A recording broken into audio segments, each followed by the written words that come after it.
Mga kaibigan, ito na. Luto tayo ng tanghalian. Chicken curry po, pinakamabilis. Pero isda na nawa, tapos na to eh. Pero ito na ho.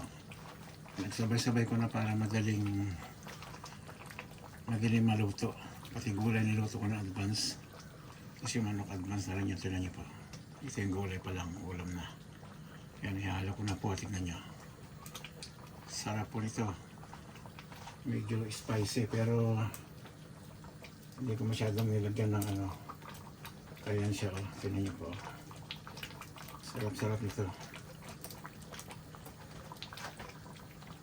Yan. Balik natin doon, ha. Yan, yan po. Awag na yan kasi tapos na.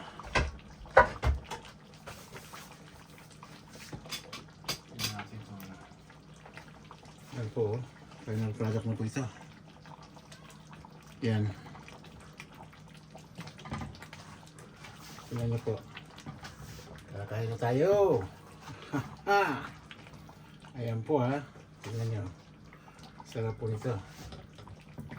Malapot sa sabaw. Kanin lang katapat nito. Nasap po natin para sa inyo.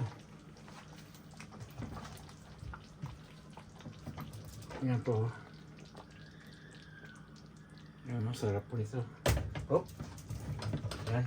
Tapos na po ito. Kanin. Katapat lang ito kanin. Extra rice. Well, special curry po. Sarap po nito. Ayan o, lalaki. Laki ng hiwa po. Ayan. Ano po, maraming salamat muli sa ating lahat. Huwag lang pong kalimutan mag-like. Share na rin po and subscribe to my channel po para matulungan naman channel natin na mag-umpisa pa lang. Pasensya na po kung medyo magulo. Pero sana po tulungan tayo. Maraming salamat ulit. Ang halya na po tayo. Ciao na po. Thank you.